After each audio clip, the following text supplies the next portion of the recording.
Mismo, este jueves y viernes se celebró la cumbre de la Unión Europea donde se discutió la forma de afrontar esta crisis en la eurozona. El presidente Sebastián Piñera ya reconoció que los problemas económicos que se están viviendo allá se instalaron de alguna manera en nuestro país y se van a quedar por un tiempo para conversar sobre cómo están viviendo la crisis y los efectos que está teniendo para los países como el nuestro. Tomamos contacto con España para hablar con el analista de Bolsa y Divisas, Fernando Damián. Fernando, ¿cómo estás? Qué gusto de saludarte. ¿Qué tal? Buenas noches, o aquí es de noche. Por supuesto, buenas noches allá en España. Lo primero que te quisiera preguntar es, ¿cómo viste? ¿Salió humo blanco? ¿Se despeja el horizonte luego de esta reunión de los 27? Bueno, es lo que se dice después de cada cumbre de todas las que hubo, ¿no? Y desde mayo del 2010, esta es la número 18. Y la verdad que no creo que sea el maná caído del cielo, ¿verdad? O sea, va a ser una más. Los mercados han reaccionado positivamente como han reaccionado positivamente antes y hasta cada una de esas cumbres o de esos rescates, y lo de hoy lo podemos considerar como una especie del rescate, ¿no? Y ojalá fuera tan fácil que se solucionará políticamente o con un ajuste contable, pero la crisis es de fondo y hay otro tipo de problemas, ¿verdad? Sí, Fernando, fíjate que se está hablando de este fondo de 120 mil millones de euros que en definitiva se van a ir en el rescate de gobiernos y también de la banca. Pero, ¿qué pasa con la estructura, digamos, que quizás es el alma mater de esta crisis, más allá del financiamiento? ¿Se ha hablado más allá de la estructura? Porque de aquí se habla que Italia y España lograron un, entre comillas, triunfo al obtener recursos sin condiciones para su banca, por ejemplo. No, mira, yo lo planteo desde otro punto de vista, ¿no? Aquí hay determinados países del sur de Europa que han vivido un boom, como en el caso de España, principalmente un boom inmobiliario, que trajo una expansión del crédito tremendo, pero con un pueblo que no está acostumbrado al ahorro.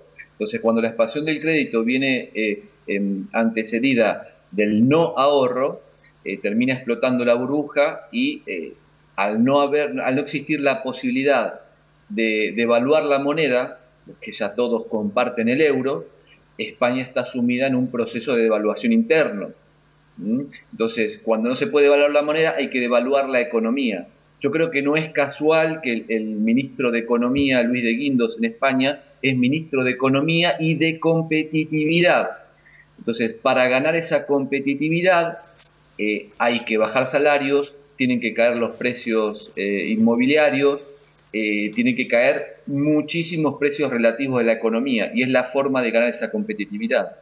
Pero, te insisto, no se arregla de forma contable, ese dinero no existe, ese dinero es deuda, y como el problema es de deuda, es de solvencia y no es de liquidez, no se arregla por ese lado. Por lo tanto, aquí se ha ganado tiempo políticamente para que los políticos hagan un papel, pero no es la solución de la crisis, y no, es un mito el que una crisis se pueda contener o arreglar. Las crisis nacen, se desarrollan, explotan y mueren, y vamos por el desarrollo. Es decir, ¿tú crees que todavía no se ha llegado al punto más alto de esta crisis? No, mira, analizándolo desde el punto de vista de los ciclos, que todos alguna vez habremos oído hablar del ciclo tal o del ciclo cual, no veo ninguna solución hasta antes de mediados del 2016. Por tanto, van a haber altibajos, eso lo va a reflejar el mercado con las bolsas, con subidas, pero así no sube la bolsa en un mercado alcista. Estos son rebotes de mercado bajistas y ya prácticamente nos estamos equiparando mundialmente, ¿no? Ya los emergentes, Chile, Colombia, Brasil, Argentina en Sudamérica, o bueno, los BRIC, ¿no? Brasil, Rusia, India, China, ya todos han tenido un techo en los mercados, han empezado a caer desde hace bastante. El que no lo ha tenido todavía es Wall Street, porque si bien en términos reales se ha caído la bolsa, ¿no? Si lo medimos en valor oro, por ejemplo, no lo ha hecho en valor dólar, pero ya el dólar se ha empezado a apreciar y eso también es otro problema. Así que no, la cosa va para largo. Fernando, tú dices que cada cumbre genera alguna especie de oxigenación en los mercados. El problema acá para salir de, por lo menos está identificada cuál es por lo menos la causa de esta crisis, pero el problema para poder llegar a esa solución, ya sea para el año 2016 o antes o después, pasa por un tema de acuerdos políticos entre los diferentes estados, pasa por un tejido común de estructura bancaria, por ejemplo, y política a nivel de la eurozona. La pregunta del meollo, ¿es un problema político que todavía pareciera no llegarse a una verdadera solución de lo que está pasando en Europa? Claro, bueno, el problema empezó por ser financiero, luego derivó en ser económico, ha derivado en ser político y va a terminar derivando en ser social, ¿verdad? Claro. O sea, hay tres tipos de soluciones. Una es imposible, que son las condonaciones de la deuda, ¿verdad? La otra es la solución que tomó Japón desde los 90 hasta aquí, que, bueno, ha hecho que tengan 20 años de deflación, 20 años de no crecimiento, y es manteniendo a las entidades zombies, ¿no? Con inyecciones de liquidez en una trampa de liquidez. Por lo tanto, el problema no es de liquidez, el problema es de solvencia. Claro. Y la otra solución es dejar que las entidades quiebren, ¿no? Cuando dejaron quebrar a Lehman Brothers, limpiaron el sistema de alguna manera, pero bueno, había que haber dejado quebrar a más entidades. Eso obviamente es muy doloroso, los políticos tratan de evitarlo a toda costa porque implica que dejen de ser políticos, que pierdan sus elecciones.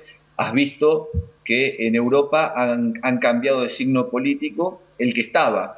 Cuando hubo un gobierno de derecha, salió, en el caso de Francia, ahora viene un gobierno socialista, gobiernos socialistas se fueron en Grecia y vino un gobierno de derecha. Entonces, no es una cuestión política, es una cuestión de que le toca al que le toca, y porque la crisis se tiene que desarrollar, tarde o temprano lamentablemente va a explotar, y luego se va a encontrar una solución, un suelo, pero que va a venir por el transcurso del tiempo, por el desarrollo de la crisis.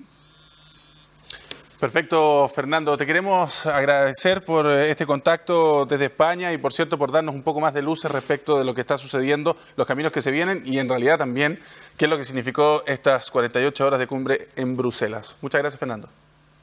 Muchas gracias a ustedes, ha sido un placer.